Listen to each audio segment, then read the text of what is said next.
think it fits our theme for today. How are you?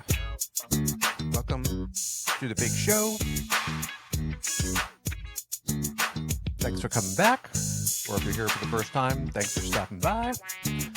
My name is Michael, and I'm a women's photographer from New Jersey. Worked with hundreds and hundreds of women through the course of my career.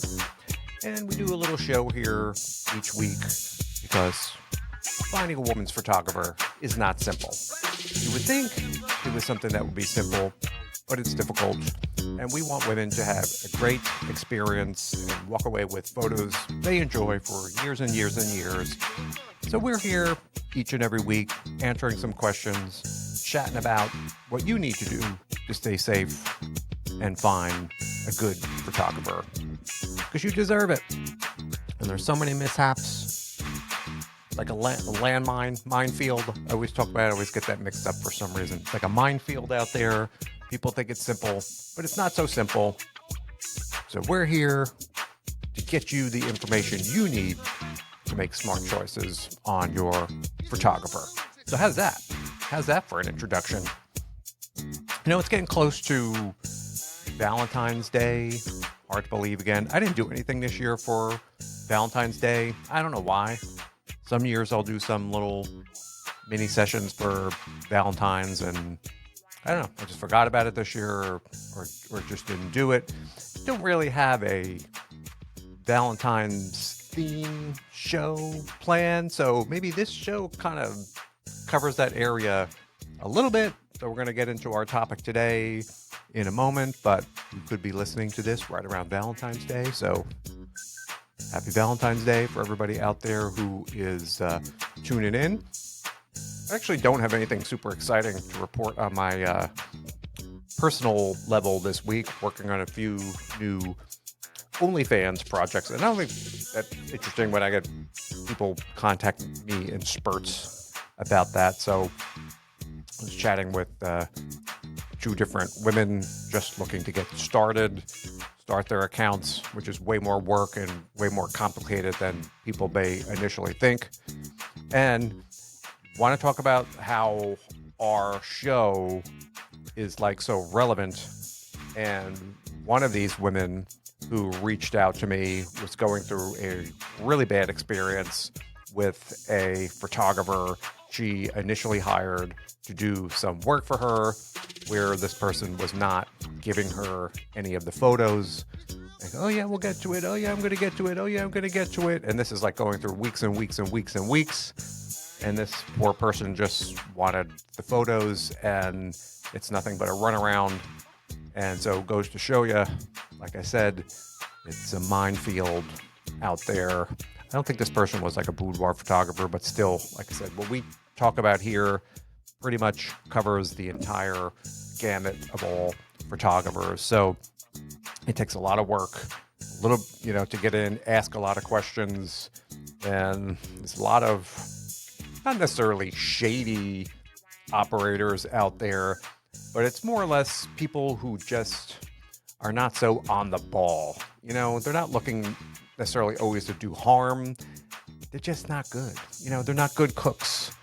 They're trying, but they're not that good. And that's okay.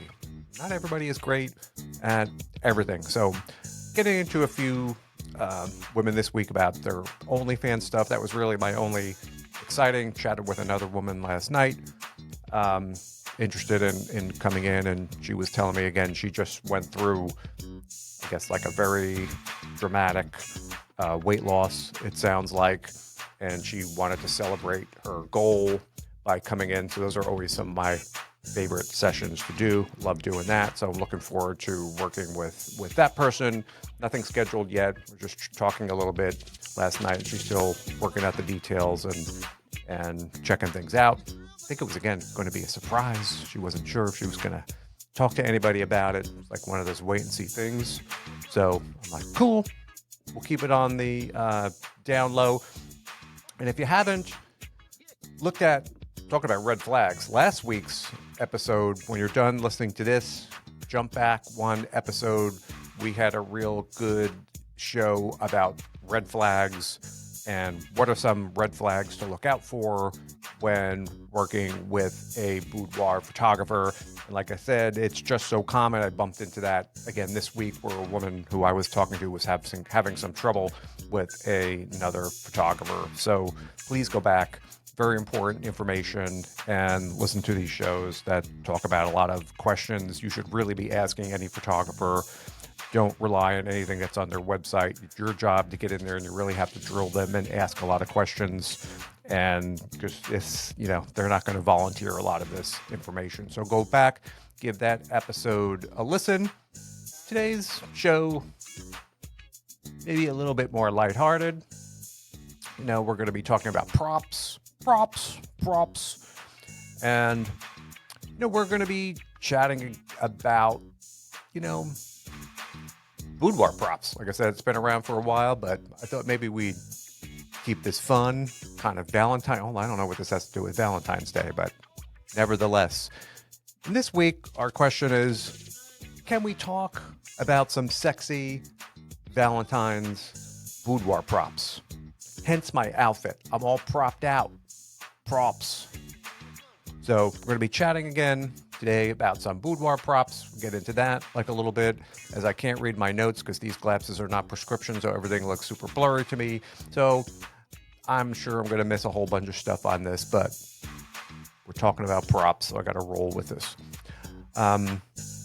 So props have been around in boudoir since boudoir has been a thing. It's not anything new, but props have changed a bit over the years. So as a women's photographer, props are just part of the game.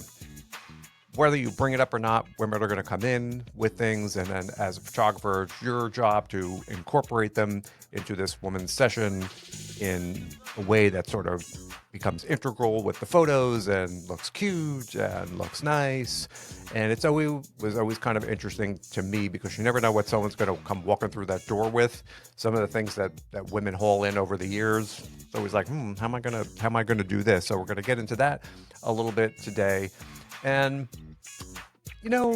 me personally, I'm not a prop person.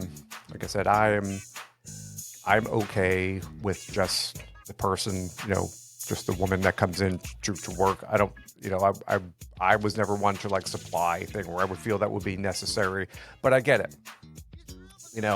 It can add a bit of personality, it can add a little bit of spice, a little bit of variety, but it also, especially when women are bringing in things somehow related to their husband, it's like attaching everything together. They're kind of thinking about the husband or putting something in the photo that's personal to them.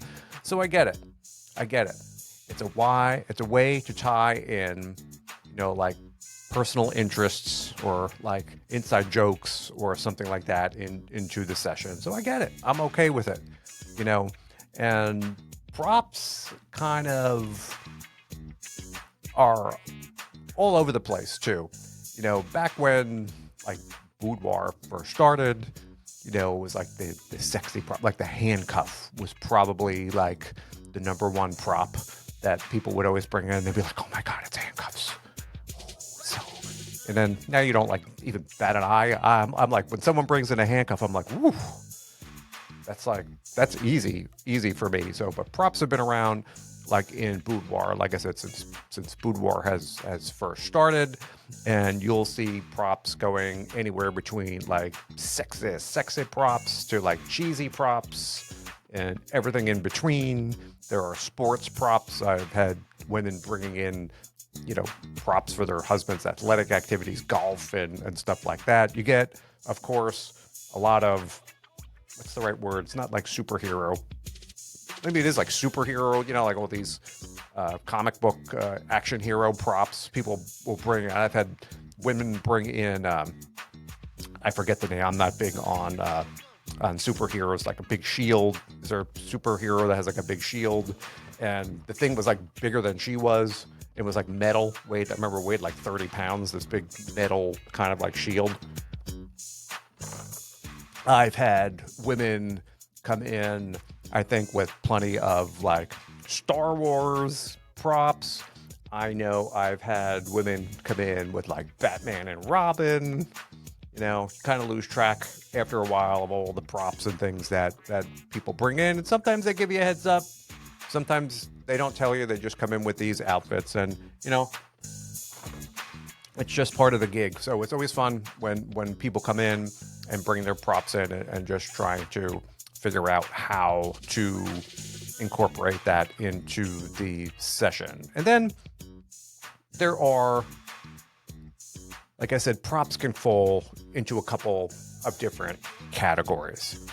Kind of have your classic-y props.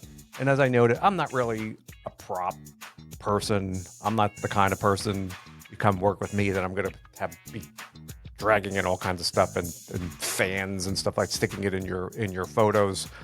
I have a tough enough time taking a picture of just a woman, let alone with all these things going on. But if anything, and I still consider these props and high heel shoes, even though it's kind of an outfit, I think of that as a prop. Or thigh-high stockings, one of my favorite kind of things, or fishnets. You know, to me, that has always been kind of a prop in a photo, so I'm all for that kind of prop. I'm a very classic boudoir-oriented person. They're very elegant.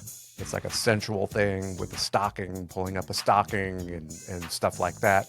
And high heel shoes, always have women coming in. I always forget the name, with the red bottom shoes or whatever shoes they bring. We got to get the shoes. I'm all about doing that kind of stuff. So those are kind of like classic props. You know, I always kind of saw lingerie accessories as maybe like props as well. You know, things like garter belts, corsets, you know, or sheer robes and stuff like that. I guess you can consider those kind of props as well. And as we chatted about a few moments ago, like handcuffs and the variations of handcuffs, those have been around since like the dawn of time. And so those are fun to use, you know, behind the back. And there's like a bunch of different ways that you can use that side of classic kind of a handcuff. And just please make sure that if your people come in with handcuffs, if they're not like just the prop handcuffs that don't have locks, make sure they have the keys. Because you don't want anybody handcuffing themselves and going, oh my God, I don't have the keys, which I think happened once to me like a million years ago. And that gives me anxiety now anytime somebody comes in with handcuffs. I think she did have them, and somehow they fell out, and they were in her car, I forget, or in the bottom of a bag or something, and finally she found them. Otherwise, this poor woman, I think we only got one on before I realized that, but she would have had like a handcuff attached to her. I don't know where you go to get that off, but always check, if you're not using prop handcuffs, that keys are handy, and more importantly, that the keys actually work. There's some real cheap handcuffs. They're really cheap too, and you can have issues with those keys. So test everything out. You don't want anybody to get stuck in handcuffs. But handcuffs still going strong. If you're thinking about bring them in, it's fun to use handcuffs. Another thing, blindfolds. See some people coming in with blindfolds. And, you know, I have to grab a few things here because I have accumulated like way too many props. Don't want to ask too many questions. But like blindfolds, cute to bring in as well. We use these type of blindfolds, again, in photos, videos, using this kind of thing in. And then you can kind of like stack your props together, if that makes any sense. You can like use blindfolds in combination with handcuffs or restraints and stuff like that, so you can build your proppy layers. And what I don't have with me, I thought I did. A lot of my stuff is in my storage facility. I've accumulated a lot of props over the years, and what I didn't have, which I thought I may have, is not only like this type of soft, I don't know whether these are satin masks, these are just kind of elastic, But what can be cute in some instances too are like the boudoir maskies. I don't even know what you technically call them. They do have a name. I don't remember what it is. That they kind of, the eyes cut out of them. It's not like a cat mask, but it's like a black mask. Your mouth is, it just covers your eyes. And I've done some photos that women have brought in or wanted to use those type of masks, and we do that with a certain kind of a pose in a black and white photo or so forth with those masks. I've done the masks with the restraints and stuff like that. So masks are cute to bring along. Again, as I'm struggling to read my blurry notes through these sunglasses, props add an edge to your shoot. So bring your masks, bring your blindfolds, bring your handcuffs. Always, like, again, I'm pro classic lingerie, accessories, stockings, garter belts, stuff like that. So you don't have to ask me twice to bring that stuff in. That stuff always makes cute photos. And you're saying, Mike, that can't be it. And I'm going to say, no, that's not it. And then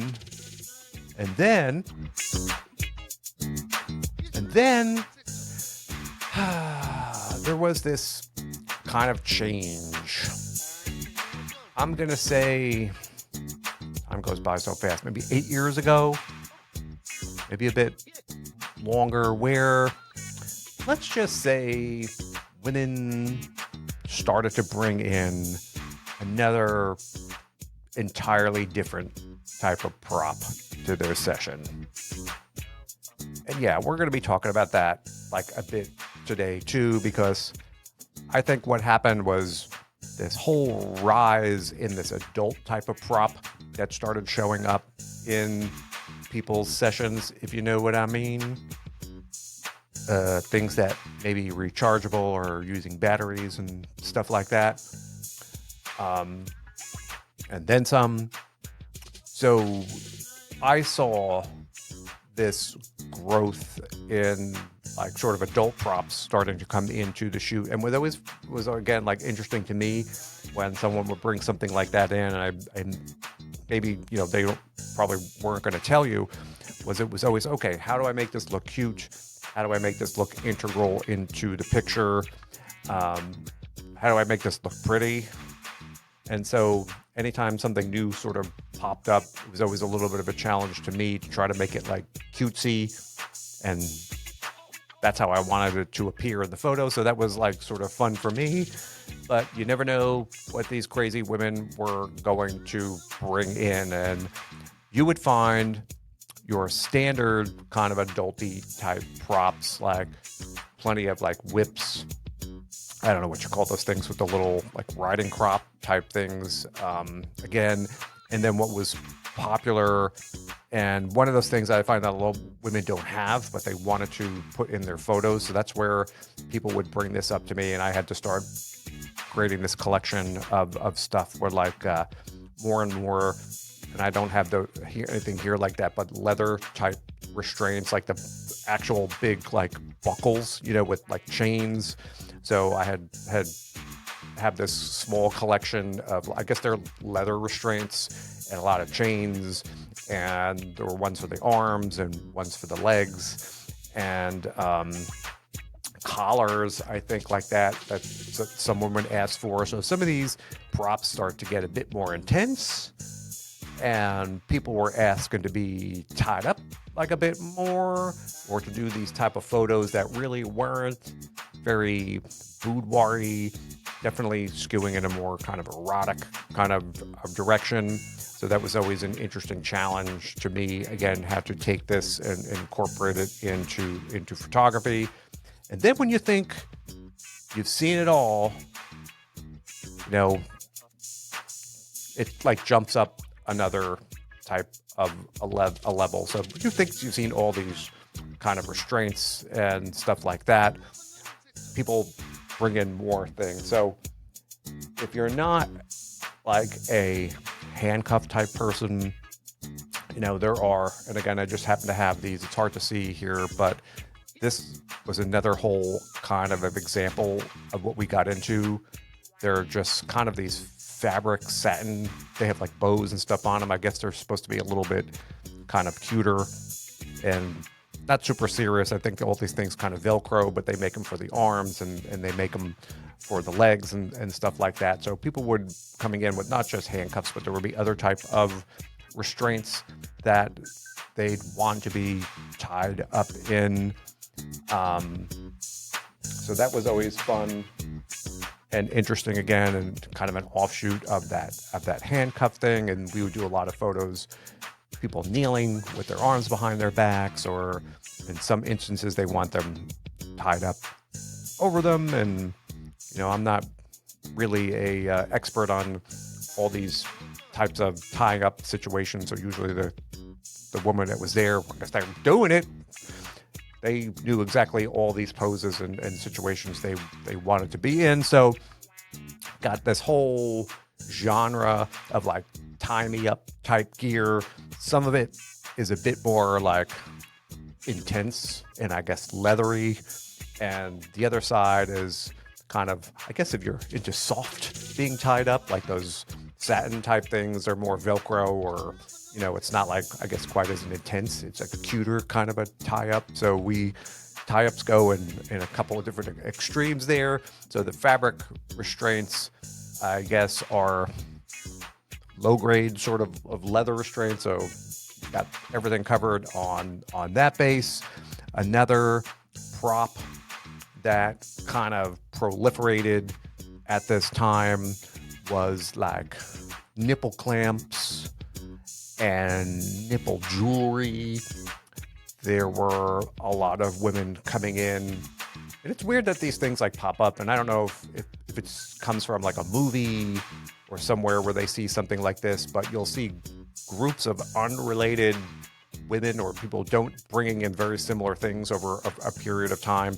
So there has to be something that kind of spawns that interest in taking that type of photo, because you see these rises in certain props and they kind of slowly go down. So for a hot minute, and then again, we had to go out and accumulate a bunch of, I don't know how these are going to focus, like these kind of clampy chains, which I thought they look cute in the pictures, especially if you have someone who can get that look on their face. So there's a lot of this type of jewelry, clampy jewelry.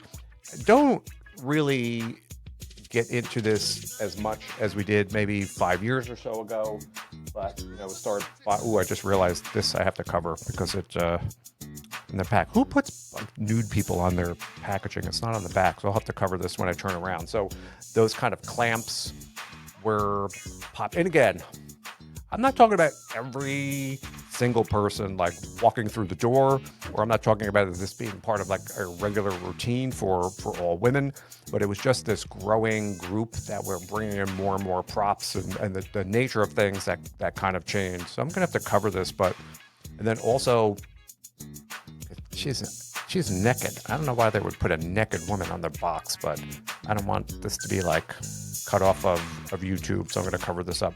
But then there was a lot of I don't know what you call it, like non-piercing jewelry. It was like you could use it without being pierced there. It was kind of like faux piercing thing. So we had quite a few of this type of jewelry hanging around as props in different ways.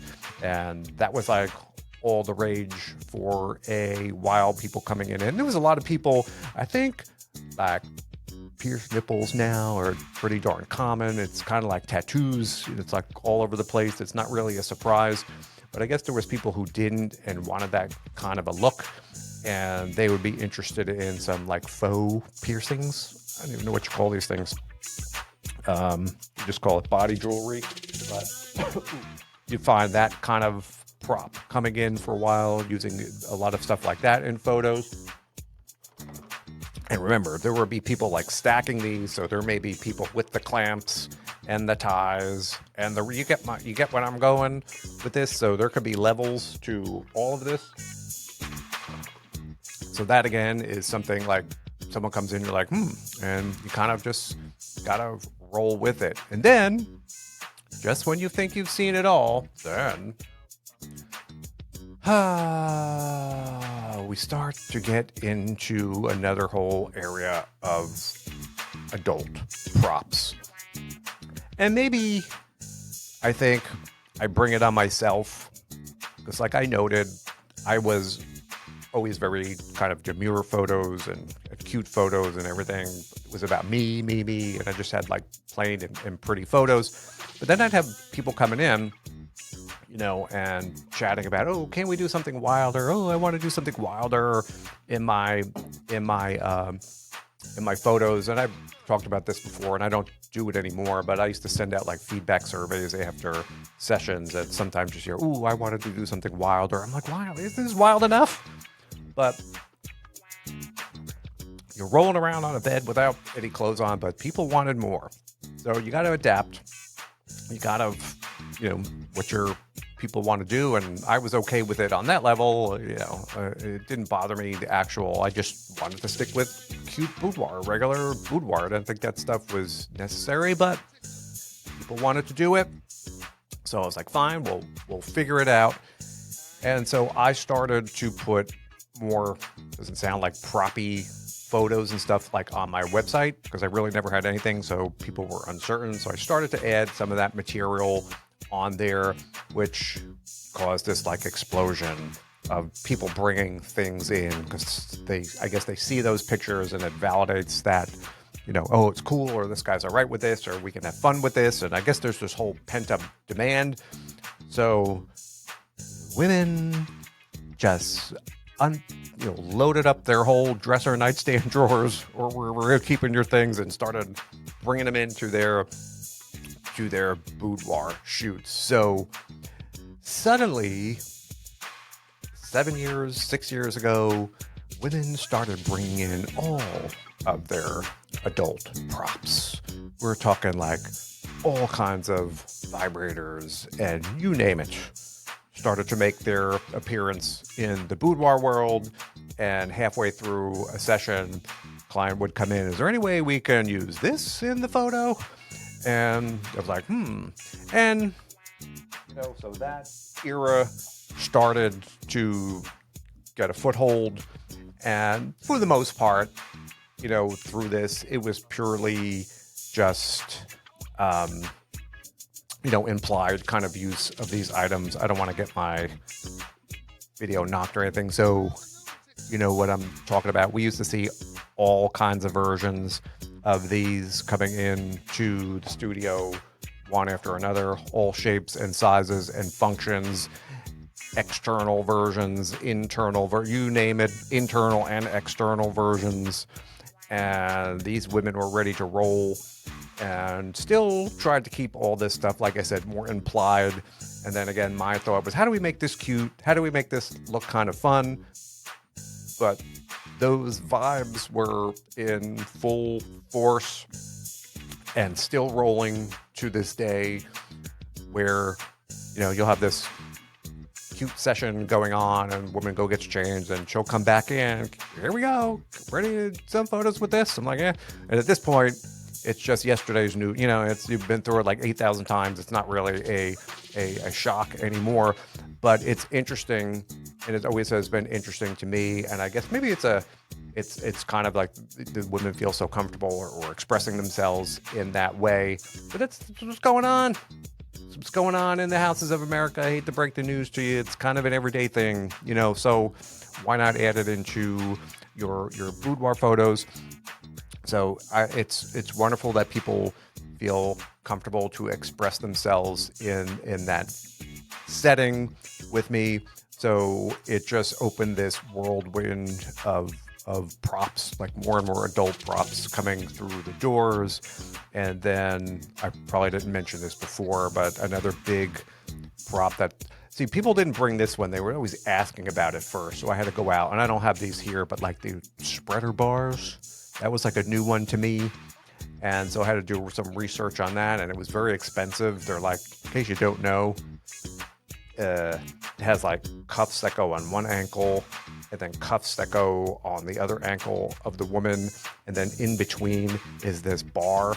And then you open the bar and the women kind of progressively, you get You get where I'm going with this? And so I started to get requests for that. So I had to go out and get those props and figure out a whole series of kind of photos to do with this. But women had their own ideas. They're used to this somehow. They know what's going on. They know what time it is. So there was that whole, and I still, again, probably to my own fault to get into this, where we're taking some, I had permission to post some of these shots. I had all these props then started to go onto my website, which is, in turn was causing more people to inquire about this and want to do this type of work. I really don't have that on there anymore because Google penalizes you for putting photos like that. They think you're like a porn site, and then they punish your website. So Google is living in the 16th century. So a lot of that stuff had to be taken off. It all has to be hidden. But, the more I kind of had these photos of these props, because I figured, hey, there must be this pent up demand for this stuff. The more people saw it, the more they wanted to go ahead and do this. So it was really an interesting period over that 6 or 7 years of this explosion of these adult type props that were coming in. And once again, I thought, whew, the worst of this is over.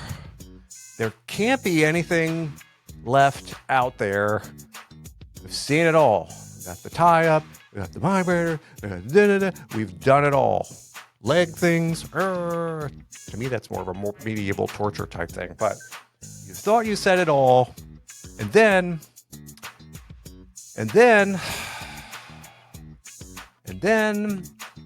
this guy started showing up. Let's just take a moment for poor me. So this guy started showing up, and you see it once. It's like a bright light, something in the sky. You're not sure. Is it a UFO? Is it just like a plane? It was just so brief. It showed up, and you think, "Ooh," and then it's kind of gone. But then it started showing up again, and it started showing up again, and once again, how do you take this device and sort of incorporate it in a cute boudoir manner? And you think, all right, I'll fumble through it one time, but then there's the second time and the third time, and you're like, what the heck is going on here all of a sudden? Again, where are people seeing this? Or is this just this pent up demand that has been or going on for like years and years, or this pent up group of people, and then now they're feeling okay to come out and do these type of photos. And here's little old me, trying to keep things tasteful, trying to make this a manner of personal expression. And, that was just when you think it's safe, then there's another prop, So there was and it's still going on. And I just had one not too long ago where, again, during the middle of the session, do you think we can use this guy in some way? My husband, and it's just a great thing. And knock yourself out, lady. You're game, I'm game. Let's get to it. So we came up with a whole bunch of type of poses. Again, I used to have these pictures all in my galleries, but I really can't any longer. And came up with a whole kind of series of photos incorporating those type of props in photos. So as a women's photographer, it can be a bit of a wild ride if you're not kind of expecting this. But I'd be lying to you if I told you these now weren't sort of like more common props. All these things coming in and taking part of sessions. Again, it's not every session, it's not every woman, but there's certainly this group of people now who are just very comfortable with themselves and their sexuality and who they are, which is wonderful, and it's great. And they love taking that part of their personal lives and putting it into their photos that they're sharing for themselves or for their husband or whoever they're sharing these items with too. So that's what's been going on the boudoir doors for the past couple of years. Not like it's probably been a big secret, and as we say, what happens in Boudoirville kind of stays there. But if you didn't think this stuff was like happening, let me be the first to tell you. And we're just talking about pictures. I don't even want to get it to start happening as soon as we started doing videos. Ooh, God, that's a whole nother show. But we're going to move on. There's another kind of group of props. I don't want to drag this on too long, but I'm talking about kind of like personal props, and we touched on this before, moving back into a more PG kind of a realm of prop. And that is, as I noted like a while ago, there are a lot of women who that's not their thing, adult props, and that's fine. You know, there are plenty of women who are bringing in, say, like a husband's work shirt or a husband's golf shirt or like a jersey from their favorite team. And usually these things are like this big and the women are this big. So when putting a husband's sports jersey on someone, it's just like this big boxy. So you're not usually doing it in like tons of pictures. It's usually like a photo or two. Oh, yay Giants or yay Eagles, and you know, doing a couple pictures like that. But that's perfectly fine to bring in. Still, we do a lot of wives bringing in, or their husbands or their boyfriends, like a tie, and we do some cute things with a tie and nothing on, or just a tie and like a shirt and nothing underneath. So ties are still cute. And then you have plenty of like everyday props. People bring in books. They have favorite books, or they're really book readers, and we use books. Sports gear, as I mentioned, I've had golf clubs and golf balls and baseball gloves and you name it. Probably every kind of a sports prop gear item you could probably think of. It's all fine. It's all cute to put in the photos. I remember doing cigars. One woman brought in like a bunch of cigars. And one thing that's a cute prop, it's like, I think, very underrated and maybe you wouldn't think of, but I've had some, and it's nothing I thought of too. I had people come in and brought in like champagne and champagne glasses. And we did these really cute pictures. I remember pouring like the champagne, you know, we had the bubbles in the glass, and I forget exactly the photos that we did, but it was like the glass was in focus and then she was kind of out of focus behind it, pouring the champagne or holding the champagne or drinking the champagne. So champagne is like a cute prop to use. And I wish more people would bring something like that in, like a champagne glass and lying there and drinking champagne. So champagne, you know, you could be the first in your neighborhood to bring champagne in. That's a cute prop to use. And then I think it really boils down to your photographer and trying to make these props work well and integrate them into a shoot or to photos that make them look like everything is cohesive and fun. And you know, most props are fine, and you could take a picture with a golf club, or I've had guitars come in, and sometimes things that are flops are things that are just like way too big. I think like guitars, people, that's like a trickier thing. You know, you don't want to bring giant things along like that. I don't think that's great. I have had people come in with guitars, which I think, and she wanted to do some kind of a photo. We just for whatever reason, I couldn't do it. Like the guitar is like, you know, how the guitar is shaped kind of like a woman's body. She wanted to mimic that shape with her curves like in the guitar, but for some reason it never kind of worked out. I think it's just too big, and she wanted to lay behind the guitar and hide herself behind the guitar.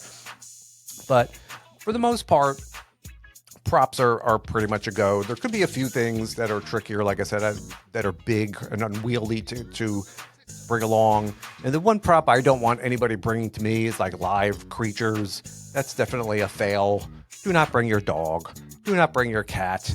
Or back in the day, I had a woman who brought in a snake.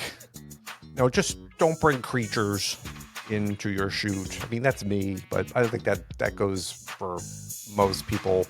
Don't bring any live critters into your spiders, into your session. That's a whole other kind of a thing. So I think that's a little bit more common sense. That's like a no-go. Or weapons.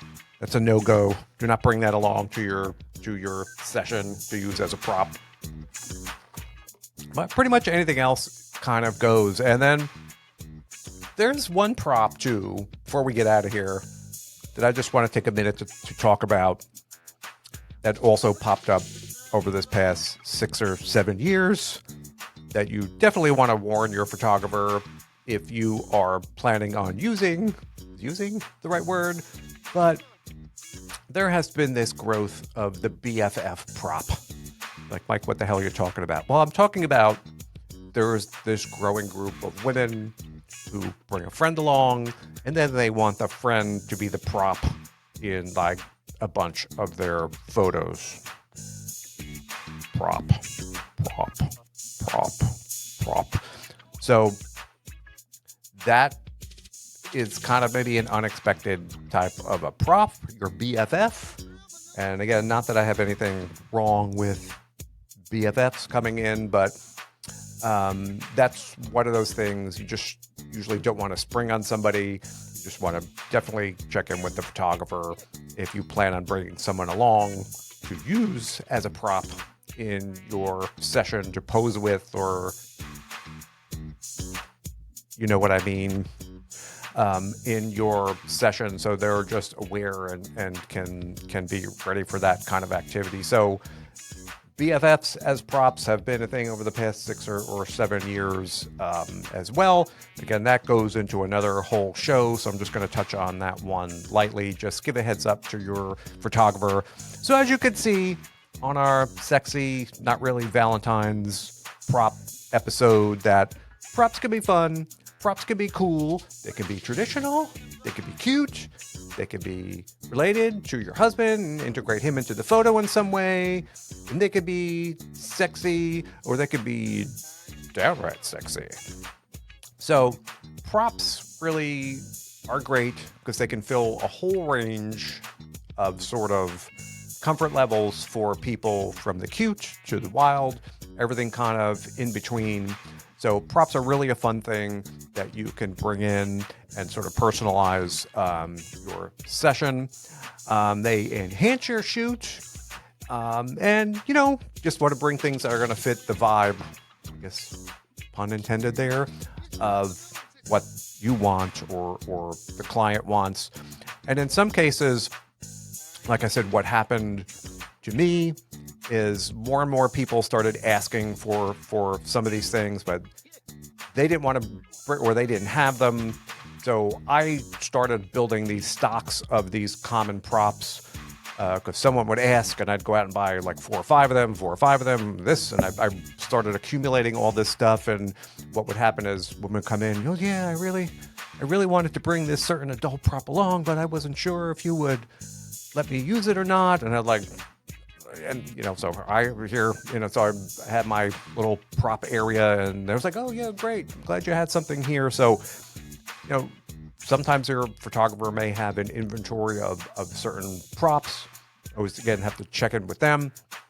But if you want to use something, bring them along. You're not getting, it's not like was it TSA? No one's checking you at the door of the boudoir studio. They're not going to throw you out with something. So bring in your props. If your photographer is okay with using certain things, bring something fun, but also check in with them if it starts to go into a more of an adult nature, because not every photographer is okay shooting explicit type material, or they don't want to shoot those things at all. So if you have this whole theme planned, or you want to get tied up, and what I'm talking about, and then the photographer may go, oh no, that's not for me, and then it would really be like sort of a bummer for you. So if you do have anything like that in mind, just chat with the photographer ahead of time to make sure they're okay with it, and that way your session goes smoothly, and you're not sort of like bummed out, and they're okay with that content. So what'd you think? I forget anything? I'm sure I forgot something. So what are you considering? What are you considering to bring along? What's your creative prop? What's your favorite boudoir prop? Or is there something out there now that I don't even know? You just have to let me know. Send me a note, comment on this email, podcast. You can comment below. Let me know some of your props, what you want to bring in, whether you're pro prop, anti-prop. And that's what we got for this week. So that was a fun show. Thanks everybody for listening. Ran a little longer here, but we're talking business, talking props, a lot to get into, a lot of ground to cover. And as I always say, you think this is simple, but it gets pretty complicated. But the more work you put into it, you'll have a better session. So be safe, do your homework, investigate those photographers, ask them the questions that you're supposed to ask about their experience. Are they outsourcing your photos? You know the drill. If you're not sure, it's on my blog. You can find all the episodes of this podcast on there. There's a lot of questions you need to ask your boudoir photographer so you don't get stuck in a bad situation. So that's all I got for you this week. Thanks for tuning in. That was a fun show. And I guess I'll see you guys next week. So until then, peace out, homies.